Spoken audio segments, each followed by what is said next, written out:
หนึ่งหลังพี่น้องไงหนึ่งใส่6 หลังนี่หนึ่งแล้วก็2อยู่นี่2แต่ใส่กระจาย2 3อยู่นี่3แล้วก็อยู่ถึงนี่พี่น้อง4ตัวนี้เกี่ยวมันนี่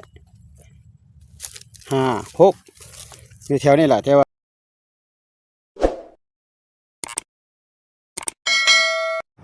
ทักทายสบายดีและสวัสดีเปิดสระออกมากกับอยู่ที่สวนมันสับปะหลังเด้อพี่น้องเด้อแค่ว่าตอนนี้ก็เป็นเวลายามแรงๆพี่น้องเอ้ยเพราะเบาจันบ่ได้มานะ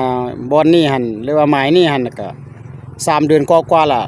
ตั้งแต่เดือน6พอดปัจจุบันเดือน10แต่เบาจันได้ออกมานะสิมาดักนกเนาะอยู่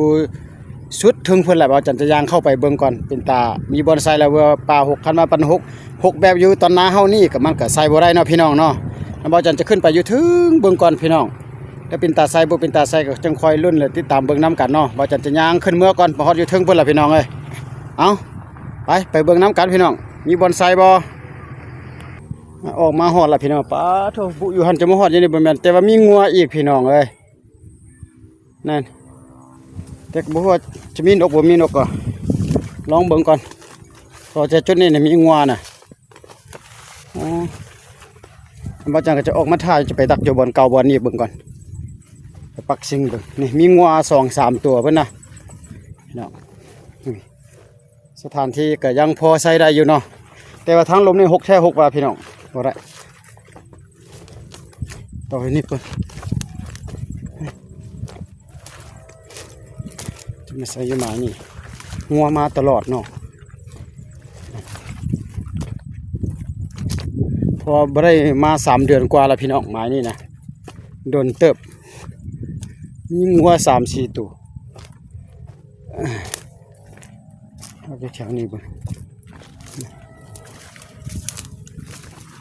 โอ้ว้าวปลามันโอ้ดักอยู่ลงตามแถวนี้แล้วพี่น้องเอาขออนุญาตใส่ก่อนพี่น้องจะดักอยู่ตามแถวนี้ล่ะใส่เป็นที่เพื่อละ1 หลังพี่น้องไง1ใส่6 หลังนี่1แล้วก็2อยู่นี่2แต่ใส่กระจาย2 3อยู่นี่3แล้วก็อยู่ถึงนี่พี่น้อง4ตัวนี้เกี่ยวมันนี่5 6อยู่แถวนี้แหละแต่ว่ามีงัวนะพี่น้องก็บ่ฮู้ว่ามันจะหมานบ่เนาะงัวมาทางพุ่นนะบ่จันขออนุญาตเปิดเครื่องเสียงกันเด้อ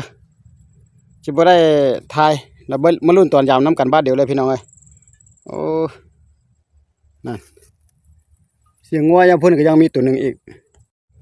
บ่หมานพี่น้องเอ้ยบ่หมานบ่เข้านี่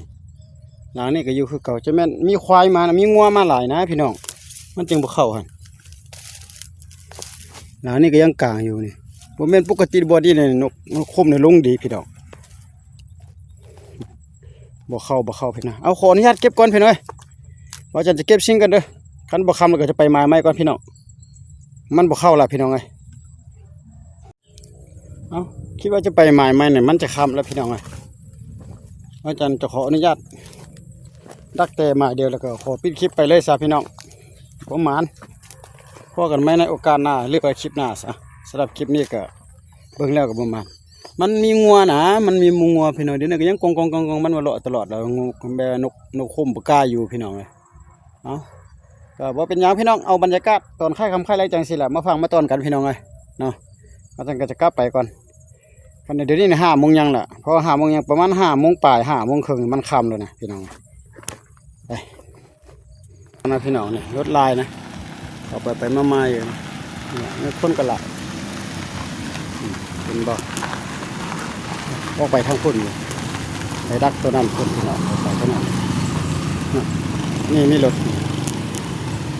เส้นทางคนเที่ยวพี่น้องบนนี่นะเขาเฮ็ดชิ้นมันน่าจะเป็นเส้นทางคอนกรีตเลยนะจะเป็นคอนกรีต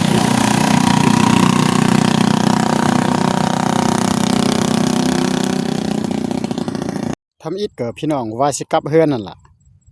แล้วเบิ่งตะวินยังขึ้นสูงอยู่แล้วจะออกเดี๋ยวนี้ออกมาจุดที่2นี่อีกพี่น้องว่าจะลงไปใต้น่ะเข้มหนองปลาหั่นพี่น้องจะไปต่ออยู่หั่นมีอีกก่อนฟ้ายังค่ำไปพี่น้องเอ้ยเฝ้าไปเฝ้าต่อเนาะต่ออยู่ใหม่ที่ว่า3 เดือนกว่าก็ที่ว่าบ่เข้าพี่น้องเอ้ยงัวหลายพวดนี่อยู่นี่ก็เข้ากระถางได้เข้าทางเปลี่ยนลงไปแล้ววันนี้ก็ได้ให้พี่น้องเขาถูวันนี้เนาะนี่เขาถูอยู่นี่แหละพี่น้องเอ้ยเขามาทางหน่อยนึงวันนี้นะทางไว้พี่น้องแต่ว่าจันสโตอยู่วันนี้นะพี่น้องนี่วันนี้จะมีหนองป่าเลยเป็นหนองว่าฉันซะนี่เอาละสโตวันนี้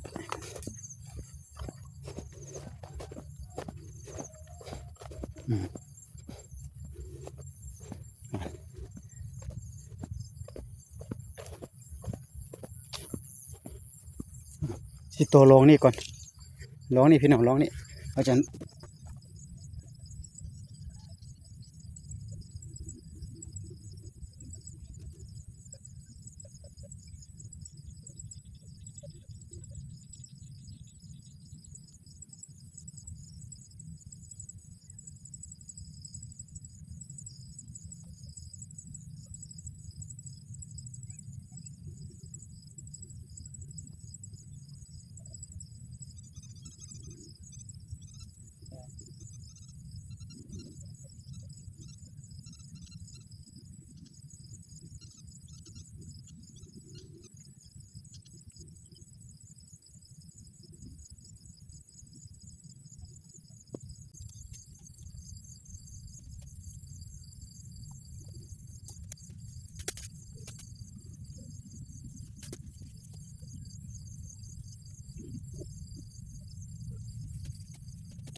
ไม้นี่ก็บ่เข้าบ่พี่น้อง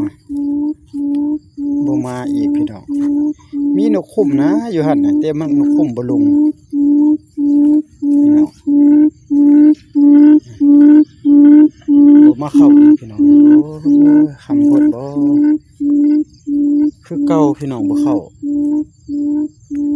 นี่ขออนุญาตเก็บก่อนพี่น้องเอ้ยค่ำแล้วบ่หมานเอาพอกันในคลิปหน้าซะพี่น้องสำหรับคลิปนี้ก็บ่จังก็เก็บเช่นก็กลับบ้านกับช่องก่อนพี่น้องเอ้ยพอกันมาในคลิปต่อไปสำหรับคลิปนี้ก็ขอบใจเข้ามารับชมบ่หมานเด้อพี่น้องบ่หมานเด้อคือเก่าเด้อนี่เอาบ๊ายแต่เป็นพอดีตกดินพี่น้องนี่เห็นบ่นี่สวัสดีครับฝากติดตามให้เด้อพี่น้อง